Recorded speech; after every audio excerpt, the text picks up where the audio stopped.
Good evening. Tonight we asked three questions. First, the Syrians and Iranians in the New York region. Do they see a way through these dark days toward peace and freedom back home? Next, Silicon Alley. You know, there's a paucity of programmers downtown. How does a group called Hack NY plan to nurture a new generation of coders? Then, digital memories. The scrapbook and diary, our ancient history. How do we hold onto our posts and tweets and photos? We will show you. But first, Syria and Iran. Both countries are well represented in the New York region. How are Syrian Americans here reacting as the regime at home kills dissidents by the thousands? And how are Iranian Americans reacting when they hear presidential hopefuls in favor of a preemptive airstrike on Iran, or President Obama asking for patience? Already there's too much loose talk of war. Over the last few weeks, such talk has only benefited the Iranian government by driving up the price of oil, which they depend on to fund their nuclear program. For the sake of Israel's security, America's security, and the peace and security of the world, now is not the time for bluster. Now's the time to let our increased pressure sink in and to sustain the broad international coalition we have built. Now's the time to heed the timeless advice from Teddy Roosevelt. Speak softly. Carry a big stick.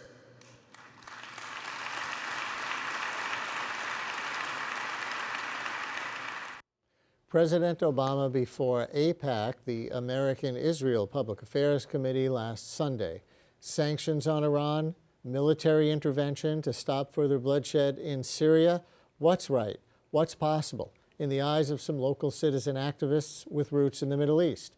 Joining us to discuss are PEN Award-winning columnist from Iran, Omid Memarian, and from the National Alliance for Syria, Sarab al-Jijakli. Welcome, both of you. Thank you very much for coming to our studios. Sarab, let me start with you. What's the latest that you're hearing from Syria, and how do you stay in touch with people during the crisis there?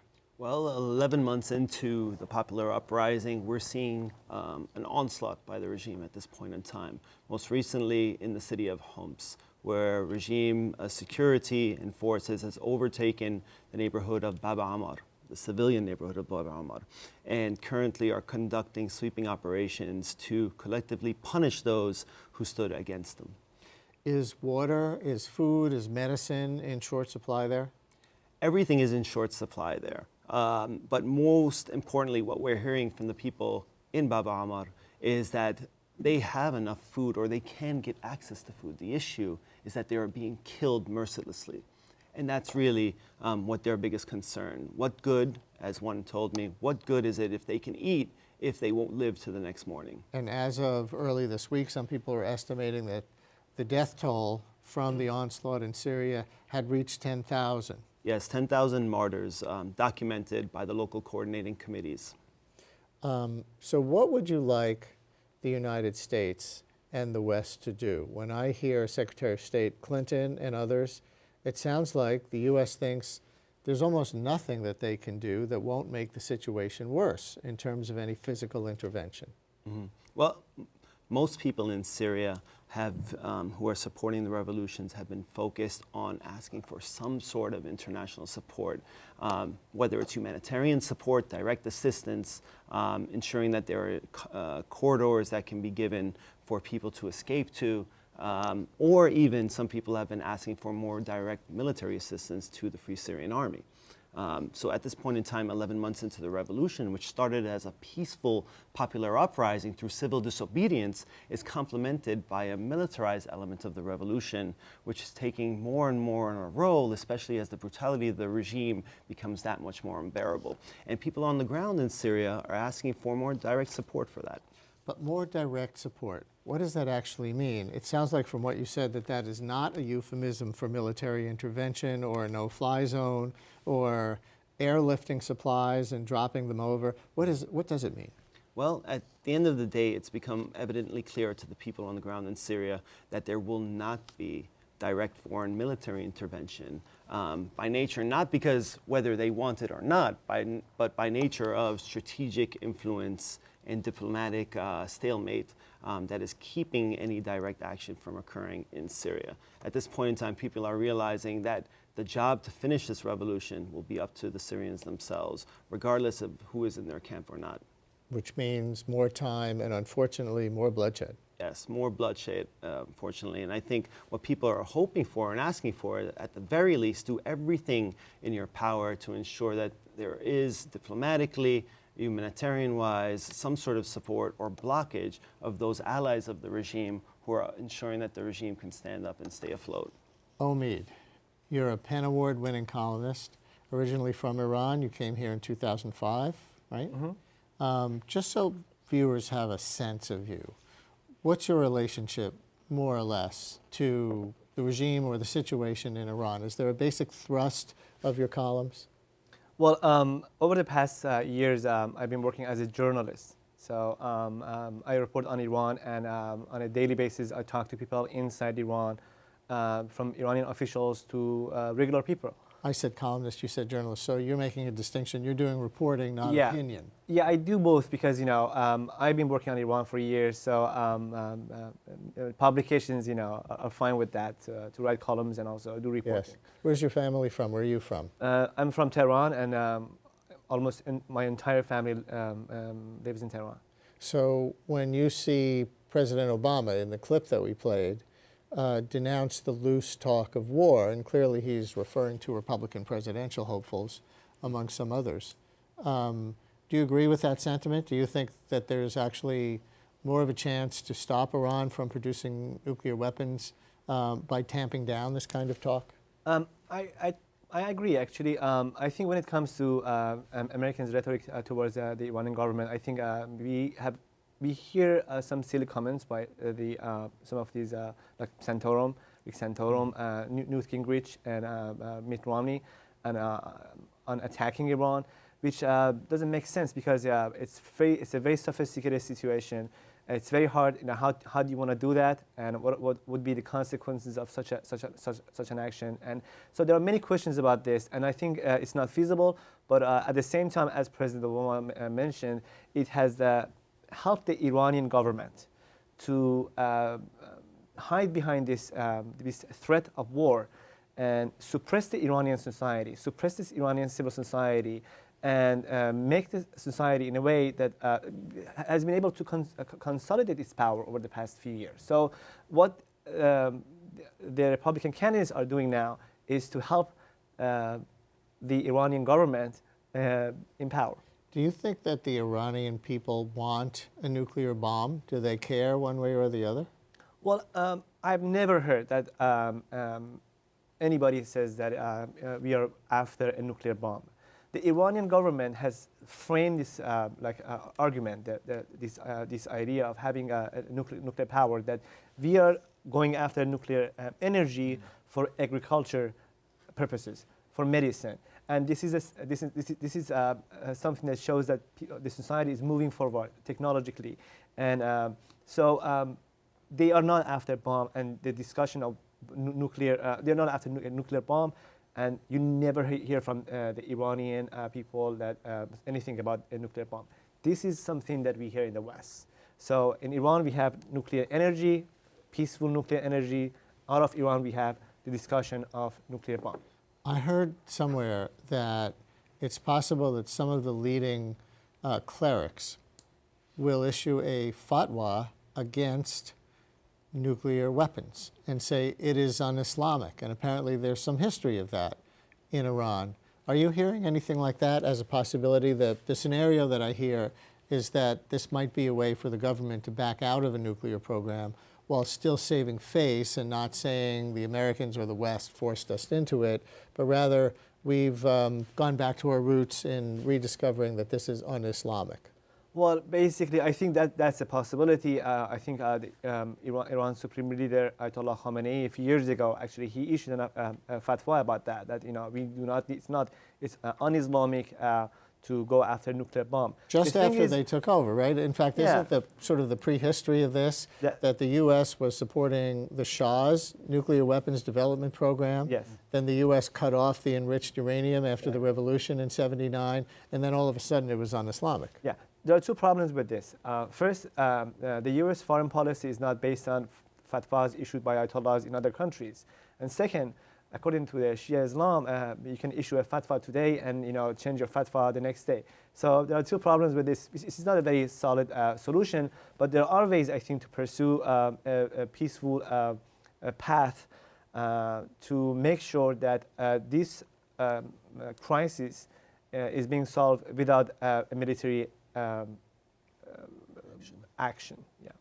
Sohrab, talk about the relationship between Iran and Syria. My understanding is even after the Arab League condemnation of the Assad regime, and obviously the West is condemning their actions, that the government of Iran is the only or one of the only remaining allies of the Assad regime. Is that your understanding? And how important is that to the survival of Assad and his ability to continue the slaughter? Well, it's extremely important, I think, for the Assad regime. One of the close friends of the Assad regime is Iran at this point in time, along with the Russians and a few other nations that have been doing everything to either support the industries that are keeping the regime afloat or block things diplomatically to ensure that the regime has some leeway to quell the pressure on the ground. One must note that the Assad regime and the ruling leaders in Iran are probably the longest standing alliance in the Middle East. And you even saw Hafez al-Assad, the father of the current ruler of Syria, stand with Iran against a fellow Arab country during the Iran-Iraq war. So there is a long history of supportive alliances and workings together to ensure mutually beneficial goals in the Middle East between the two regimes. That goes without saying, and that carries on today. Syria, for one, is crucial to Iran's regional sphere of influence. And to ensure the continuation of Iran's regional policy, they need to ensure a strong ally in Damascus as well. But the people of Iran, you were telling us off the air, are what, embarrassed by this? Well, it's very sad that by default, Iranians love their Syrian brothers and sisters, and millions of Iranians every year they travel to Syria. So at a time that the Syrian government is in charge of killing people, and we see horrible pictures and videos on TV, and at this particular time, seeing that the Iranian government tries to manipulate the narrative and support such a regime, I think it's very embarrassing. It's not something the Iranian people are proud of that. Are the Iranian people seeing video footage of the massacres in Iran? Is there in Syria? Is there an open enough press for them to be seeing it? I think those who should see, they see. I think the people, like the middle class, the cultural middle class, students, academics, civil society activists, those who are active in bringing change to the society, they see it. And when you go to social media networking, like websites like Facebook, Twitter, and other websites that we have, we see that how people are frustrated by the actions of the Iranian government, and it's in the public discussion, and they talk about it 24/7. Harder within Syria to get information about Syria? Well, actually, one of the amazing things that we've seen is that there's been a blockage of any sort of foreign media press. The way we get information out of Syria is through a new brand of citizen journalism. And these are ordinary Syrians who just pick up their phones, their little devices, and capture what's in front of them, what's happening and unfolding in their own neighborhoods, in their own towns, in their own cities. And so what we know of the Syrian revolution and what's happening on the ground in Syria is directly from those who are witnessing it on the ground. And as you mentioned, they upload tons of footage and videos and content on an hourly basis to YouTube and other social network sites. I just saw that a number of Iranians, they actually posted, they have created Facebook pages to support the Syrian revolution. And also an Iranian rapper actually recorded something, a very nice song about how, a very emotional, beautiful song about the situation in Syria in Farsi to attract the attention of Iranians. I think there's a clear understanding in Syria as well, is that this is the Iranian regime that is supporting or directly supporting the slaughter of Syrians, and it's not necessarily the Iranian people who support this as well, and that the struggle of the Iranians to overthrow their regime is very similar to what the Syrians are going through right now. And we've seen over the last couple of years, from 2 years ago in Iran till today, all across the Arab world, that people power is trying to overthrow the regimes that have for so long oppressed them.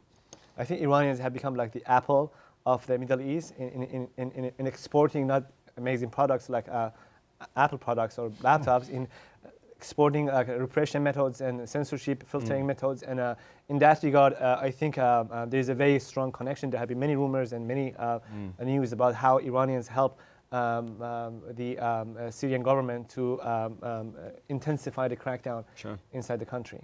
So is somebody the exporter of revolution? If they're the exporter of repression? Well, on a is it regime Egypt? basis, I think Iran is doing everything they can to suppress revolution. On a people perspective, I think what we're seeing is that whether you're in Egypt, Syria, Yemen, or Iran, people are coordinating together and supporting each other's causes. How do Syrian New Yorkers, because there's a Syrian community Sure. here in the metro area, Huge. stay in touch with people in Syria or lend any support right now? Well, I think there's multiple ways. As you know, the Syrian society here, a Syrian community here reflects the diversity of Syrian society back home. And so it's very, very diverse, multi-generational in terms of when people arrived here, connection to back home.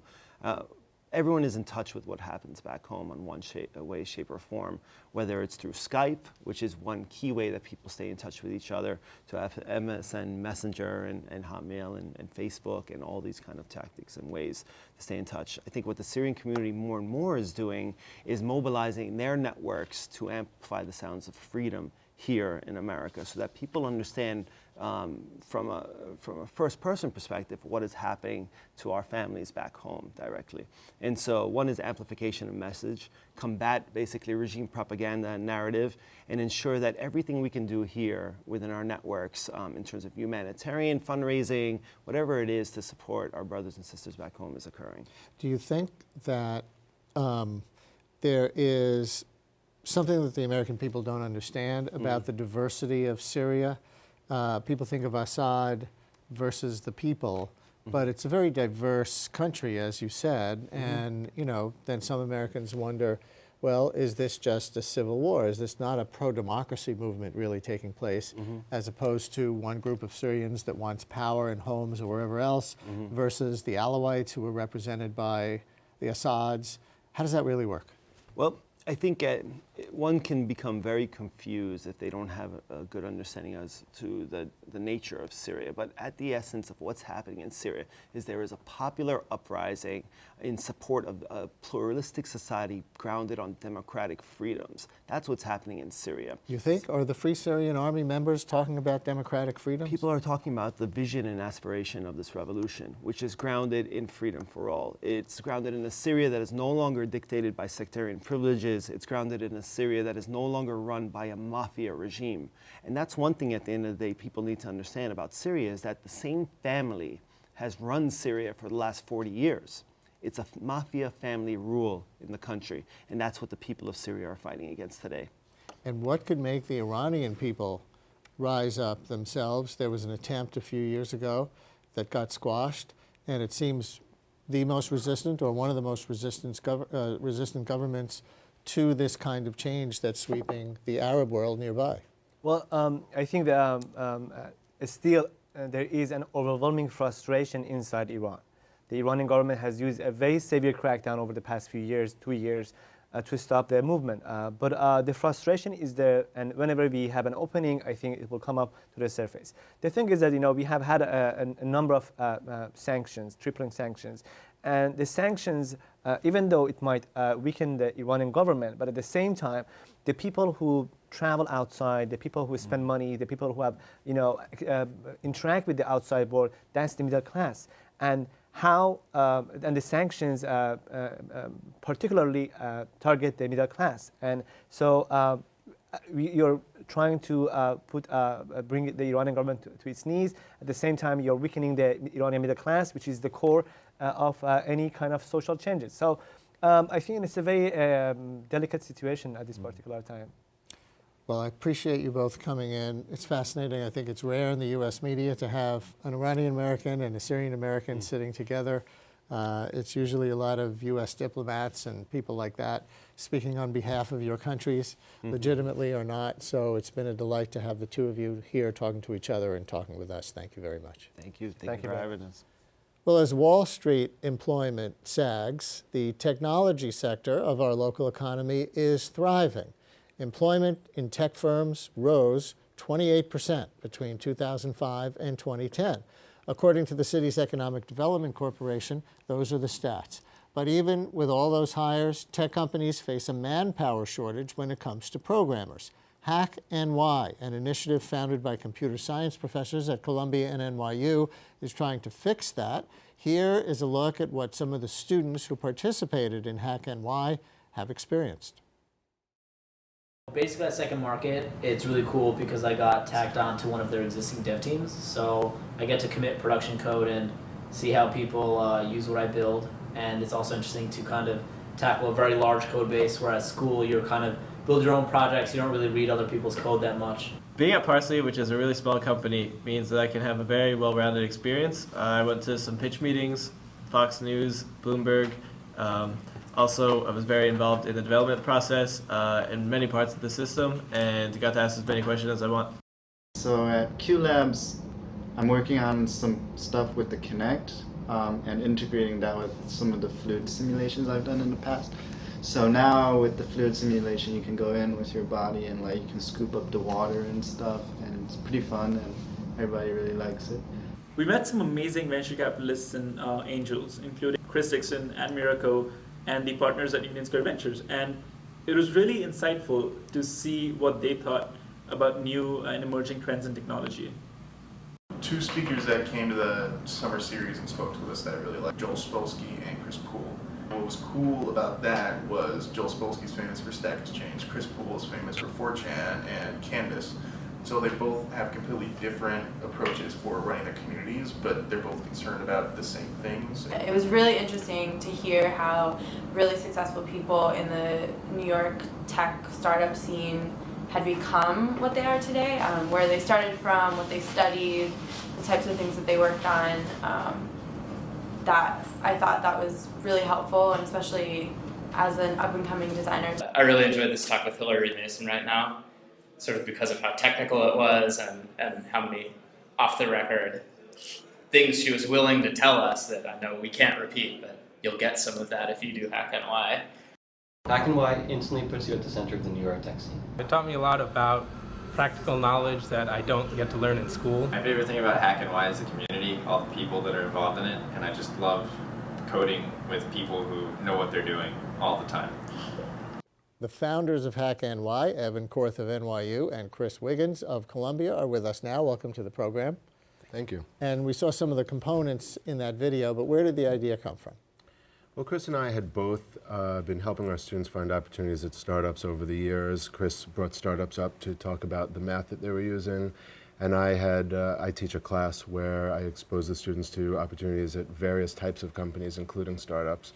And we were both finding jobs for our students occasionally here and there, but when we met each other, we decided to create Hack NY to really expand the scope of the work we were both doing individually.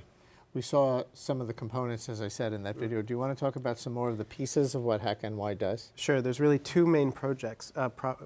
So the one that you saw was the Hack NY Fellows program, which is a structured 10-week internship program. Students work with some of the best startups in New York City during the day, and then at night they live together and teach each other. So we have pedagogical lectures for them from some of the city's best investors and founders and journalists and sort of all the stakeholders in the tech community. And the students also lead workshops for each other, teaching each other their complementary skills. Go ahead. The other program we have is the hackathon. So once a semester, we have a collegiate-only hackathon where we invite about 15 startups. Actually, the students vote on which startups will present their APIs. That's an application programming interface. It's a way to sort of crowdsource the development on your platform. So if you think of Facebook applications, they provide an API, and then people can build programs and games on top of that. So we have about 15 startups come in and demo their APIs. Then the students have 22 hours to build projects on top of that, and then in the final hours, the students give demos and we give away prizes. At our last hackathon, we had RSVPs from almost 300 students from 50 different universities hacking on the New York City startups for 24 hours. So is part of the point here to give small startups access to some of the best talents that the banks and other mega corporations might all be swooping up otherwise?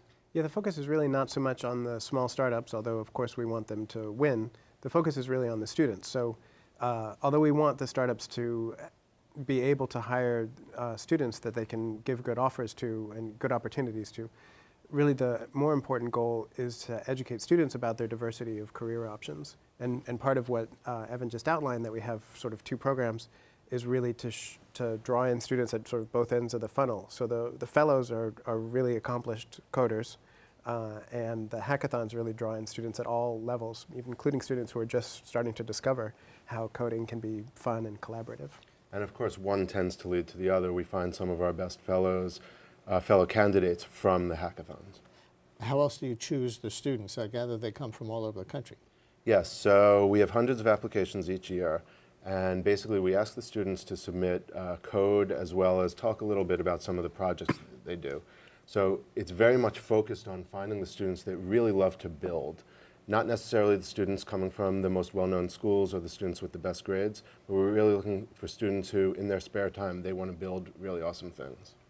And how do you choose the companies that do participate? Again, our primary focus is on the students. So from the startups, what we look for is a strong mentoring environment. So we like to talk about the person, the problem, and the place. We want to make sure that every startup is able to provide an actual person who's committed to mentoring the student, a specific problem for the student to work on, so that at the end of 10 weeks they feel like they have something to show, and a place, meaning that it's a startup that has an office and some sort of dedicated place to allocate to the student. And what about the New York aspect of this? Like New York, as to the extent that it's in competition with Silicon Valley, let's say, for talent, is part of the goal to develop the New York coder community or high-tech community in general? Absolutely. The number one product of HackNY is the developer community that we're trying to build. Basically, Chris and I both want lots of creative, smart people that write code in New York City working on interesting projects so that our students can latch onto those projects and create their own projects as well. Do you lose some of your fellows to Silicon Valley or maybe to Boston after the program is over? So far that hasn't happened. We've had quite a few go out there. For example, one of our 2010 fellows spent the summer of 2011 interning for Facebook, but he graduates in May and he's planning on staying in New York and actually being a HackNY mentor. So some of our students stick around in future years and live with the students in the dorms and provide mentorship to the new fellows.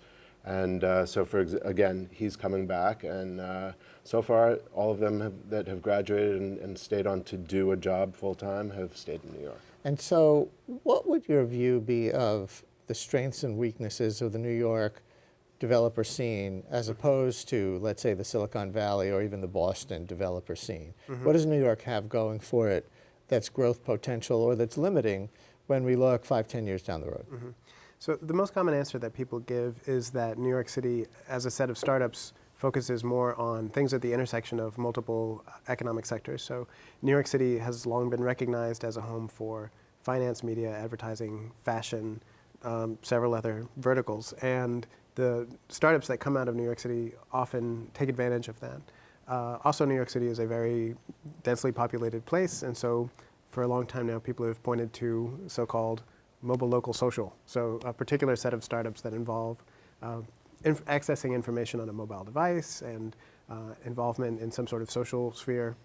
So those are some of the things that make New York City special. How to find available parking spots in your neighborhood, things I've like seen that. several pitches that are on that subject. Yes. But I don't know that that answer is really fair to New York City. There's plenty of tech companies in New York City that are solid tech. There's lots of startups that are really about, designing better database infrastructure. And so I'd say more attention goes towards consumer-facing internet companies, but there's plenty of honest, hard tech problems all over New York City. It's also a very exciting time to be involved in the New York City startup scene because everyone's really, it feels like everyone's on the same team. Everybody really wants everyone else to succeed. When a company is sold, there seems to be very little jealousy. It seems everyone's really excited for their fellows to be successful. So does this mean learning different kinds of programming or bring certain skills here that aren't here? I think Chris and I would agree that most of the skills that these startups need are already in New York City, and that's part of what we're doing. Is we're making sure that the people with those skills stay here and are exposed to the opportunities in these smaller companies. Definitely, and particularly in programming, in addition to front end, which is a set of skills building the part of an internet website that you see, there's also need for back-end people and more so for data scientists, which New York City is very rich in. NYU and Columbia both have very strong programs in machine learning and data science, and design. So we've been talking on for the last few minutes about how programmers are needed. The second need that people talk about in startups is the need for people who understand design, broadly construed. And New York City is home to all these fantastic institutes for educating students in design. Do either of you teach students with an eye toward what the demand is currently in the Silicon Alley job market here in the city, or are you not responding to such immediate particulars like that? Absolutely. So at NYU, I teach a class called Information Technology Projects. And basically, we go out and we build software for companies. And the companies that we've selected this semester include companies that are startups as well as much larger companies. I definitely find that the examples that I use in class tend to be live examples, things that are current, rather than sort of 18th century examples of mathematics. And so it's easy to do because New York City is home to many companies that are doing really innovative things that demand difficult engineering skills. And the students must like that because it seems relevant. I hope so. That's right. And HackNY also allows us to bring the students into real live environments where they're building real live code. In many cases, they're shipping the code the same day that they're writing it, which means they're putting it live on a website someplace. I've heard that there's going to be an alliance with CUNY on some level and something. Are you familiar with this? Between CUNY and whom? One of the, and HackNY. Oh, well, we certainly try to involve CUNY as much as we can, and Ted Brown has been a great supporter and friend and has helped us for getting the word out, has helped us with applications, has been a useful sounding board for some of our ideas, so we'd love to have more and more CUNY involvement in it. We certainly look for CUNY students to apply for our program. You do? Yes. Yeah. What happens at the 24-hour hackathons? So we start out with New York City startups presenting their APIs, that are their technologies, sort of code snippets that you can use to build a new set of code on top of. And those startups are selected by a student organizing committee. And then for the next few hours, there's sort of these crucial early hacking hours where students get together and form teams and try to decide on something that's executable within the next 20 hours. And then around 2 a.m. there are surprises. And then so we tend to feed the students a lot. And then at noon the next day, students get up and demo whatever they've created and compete for prizes and glory. And we have well-known New York City technologists judge the hacks, and it's quite an adventure. Yeah. I guess if you're going to keep people up past 2 o'clock in the morning, there better be surprises, right? Yeah. Yeah. Well, thank you very much. Good luck with this. This is one of the exciting things that's going on to develop the industry, the future economy in New York, as well as just at the ideas level. It's great. Thank you very much. Thank you, Brian. Coming up after a break, bringing back digital memories. My name's Reggie. Just recently, my wife and I took in her sister's children. Now, we already had 4, so I went from becoming a family man to a man with a bigger family. Now, you can't eat love, so I don't know how I'm gonna feed them tonight. How was that, Rich? I think I look more like Denzel. That's cold, man. Play a role in ending hunger. Visit feedingamerica.org/hunger and find your local food bank.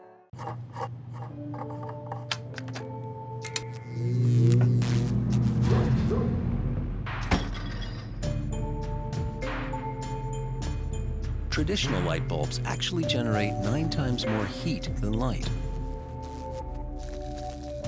Switch to Energy Star light bulbs, and you'll realize just how much cash you are really burning through. Saving energy saves you money. Learn more at energysavers.gov.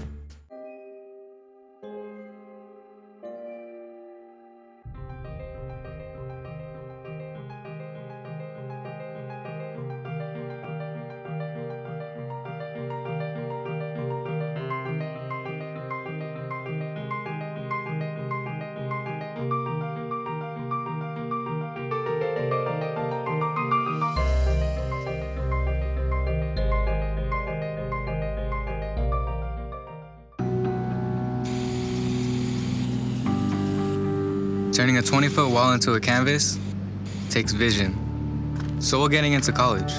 I've got what it takes. So do you. Photos, letters, diary entries, the keepsakes that trigger memories were once entirely analog, on paper, and ours alone to hold and to hide, and long after, pore over to remember. But today, our keepsakes are increasingly digital. Facebook posts, YouTube videos, photos posted to Instagram, and tweets. So how can we access our digital mementos, and who owns them? Let's talk with the founders of two online services that bring back digital memories. First, Jonathan Wegener of TimeHop joins me here in the studio. Hey, Jonathan, welcome. Thank you. Thank you for having me. What is TimeHop? TimeHop is a really simple service. It's a daily email that tells you every morning what you did this day a year ago. So you wake up every morning to an email with your activity from this day last year, and it uses the activity you've created on Facebook, Twitter, Instagram, and Foursquare to kind of piece together your day and show you a day of your past.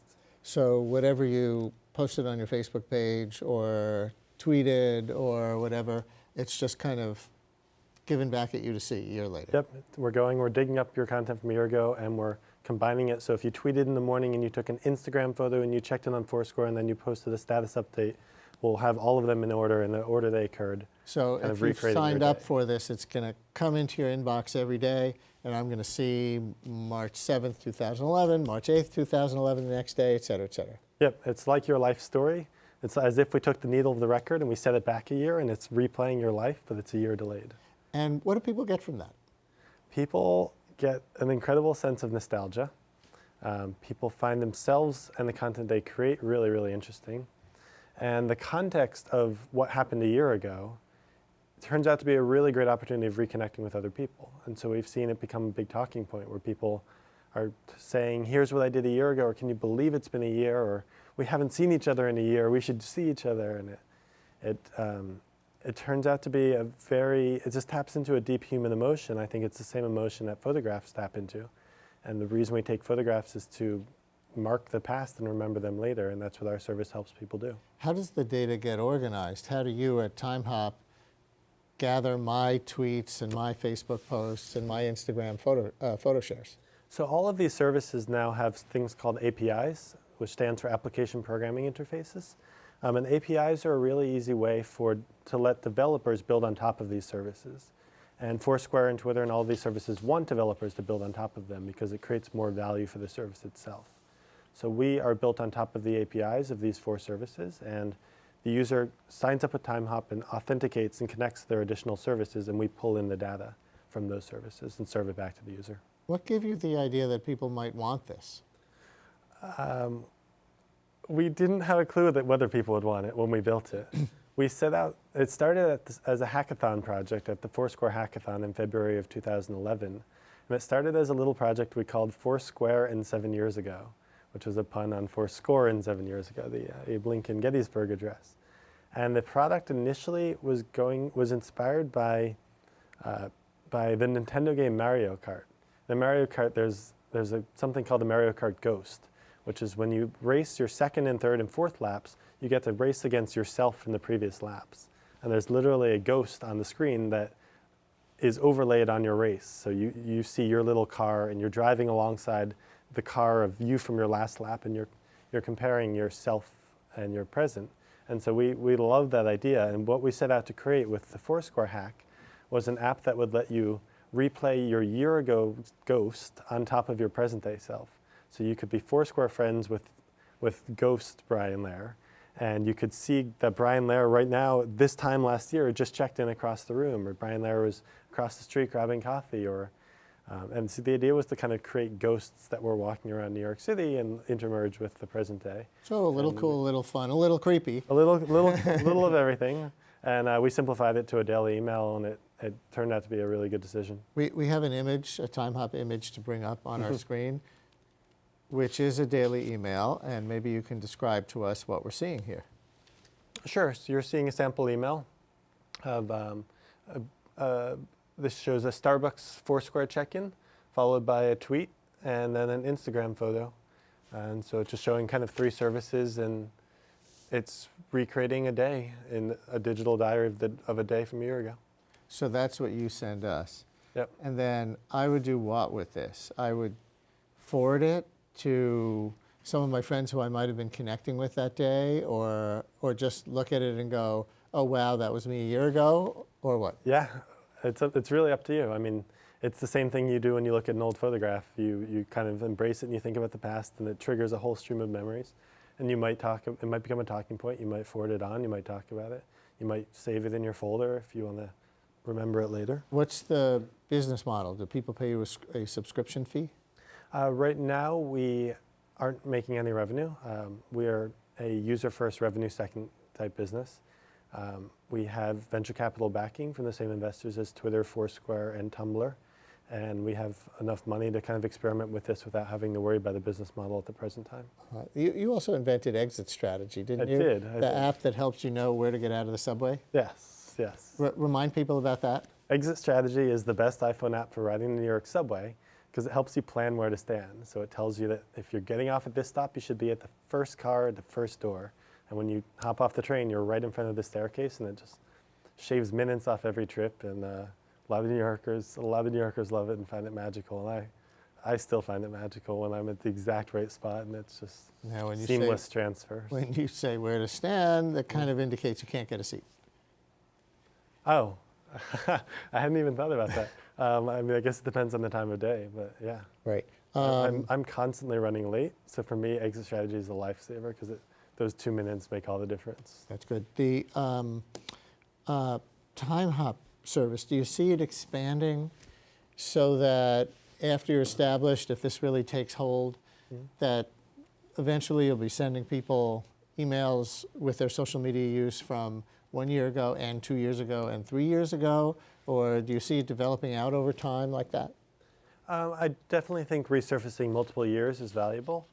There's just something really simple about a year ago and 2 years ago, and culturally it's a very easy thing to understand because we already celebrate birthdays and anniversaries, and it's my 3-year anniversary with this person. And so, yeah, celebrating the anniversaries is a really simple and easily digestible way of browsing your digital past. What's the most surprising response that you've gotten from a user? One of my favorites was someone who got an email with a photo from a year ago where there was mounds of snow in front of their house. And this year it was completely summery practically. And they put the 2 photos side to side, and they're like, a year ago today, I was here and they were standing on like a 6-foot mound of snow, and there was not a drop of snow, no snow to be found. And seeing the contrast between those was really cool. Well, good luck. I couldn't tell you off the top of my head where I was exactly, or what I did on social media exactly 1 year ago today, so maybe I'll have to go sign up and look myself up. I hope you do. Thanks a lot for coming in. Thank you. Now we're going to check out another app that lets you revisit your personal history on the web. It's called Memo Lane. Take a look. This is you, and these are the social media services you use. Your services are where you share your memories. Well, MemoLane captures these memories and places them on a timeline so they're easy to look back on. It requires no extra effort because when you post activity to a service, your lane is automatically updated, like a scrapbook that writes itself. Also, MemoLane is a great way to share memories with your friends. Take Tom and Jen for example. They went to the beach last weekend and tweeted, checked in, took pictures, all that fun stuff. Well, they could take their content from the weekend, combine it into its own lane and call it Tom and Jen's Weekend at the Beach. You can add more people to your lane, or go ahead and browse your friends' lanes to see what they were doing that day. And that's MemoLane, the timeline of your life. Eric Leshea, co-founder of Memo Lane, is with us via Skype from San Francisco. Thank you for coming on. Hello from New York. Thank you. So we got a bit of a taste of it in the video, but tell us more. What's this app all about? Yeah, it's basically, it started a few years ago when, you know, I really saw that both me and all my friends were becoming more and more active on social media, and we are capturing more and more of our lives on the internet. But contrary of like just everything happening on Facebook, I also saw that we were like continuously embracing more and more different apps to capturing those great moments, whether it was on Flickr, on Facebook, on Twitter, on YouTube, on Foursquare, on Instagram, and all of them capturing different parts of your life.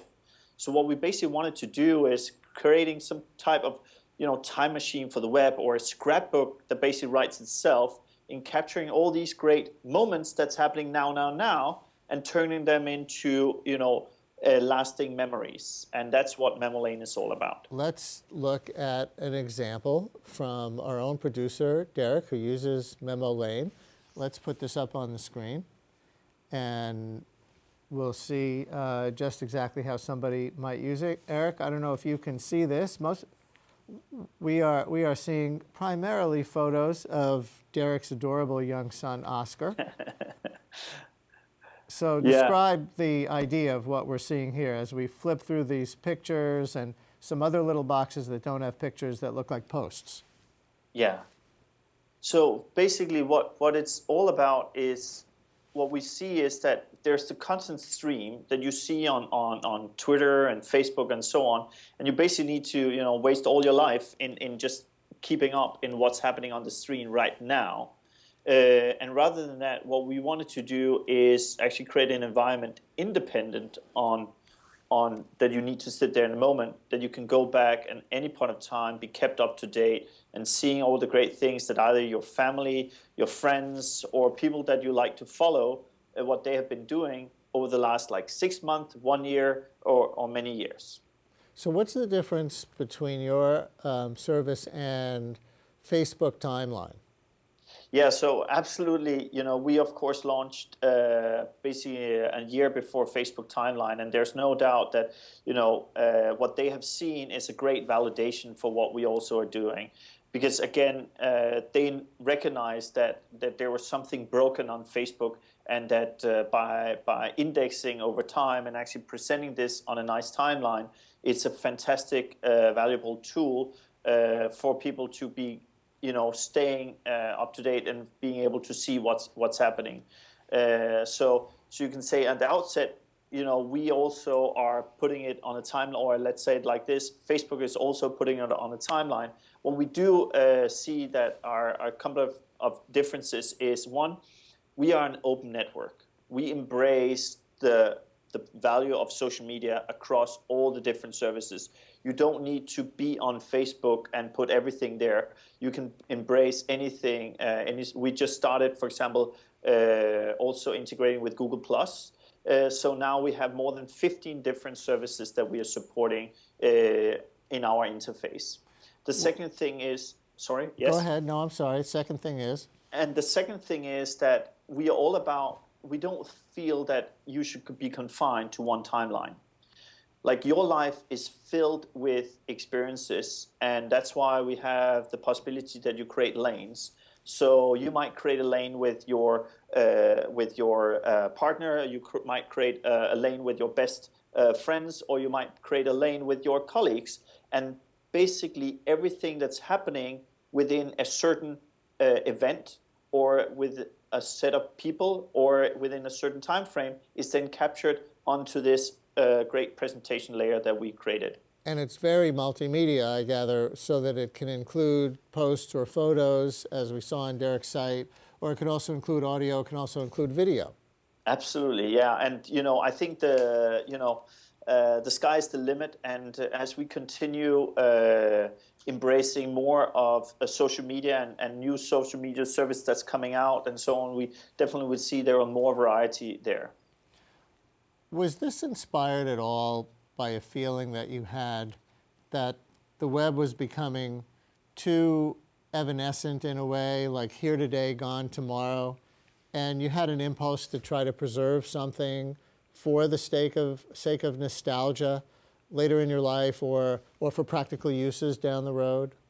No, absolutely. I think it maybe, maybe it comes with age, but definitely I just felt that, hey, what are all the great things that I've like over the years have been doing with my kids, for example? Like, where have they all gone?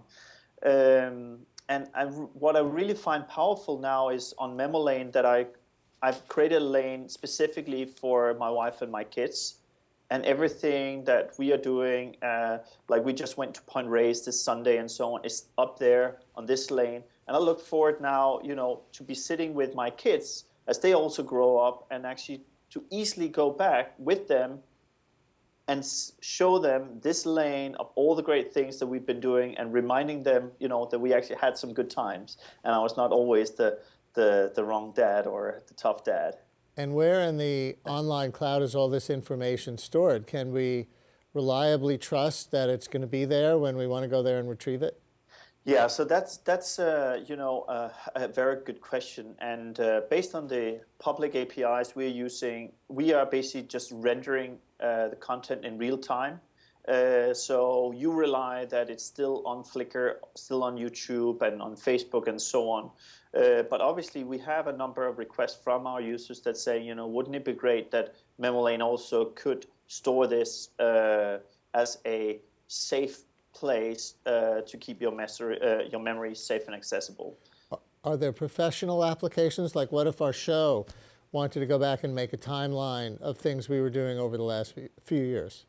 Yeah, so we actually, since we launched, we've been actually surprised the number of organizations that's taking Memo Lane to their heart, knowing the amount of time and effort that they've done to invest on social media, to engage with their audience. And suddenly, it's not just about what they've done now, but like really showing the timeline. So one of the features that's actually being used by many organizations is that they then embed their timeline or their Memo Lane embed their Memo Lane onto their own website.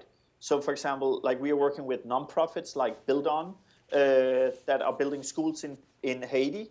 And they are using this as a great way to show their audience when they come to the site of all the great activities they've done over the years, which again gives a good justification for donating more money to them. We also, for example, are working with a number of record labels, including Atlantic Records, that have seen, this is a great way for their artists to further engage with their audience, but on their own website, driving in more traffic and spending more time on their own site.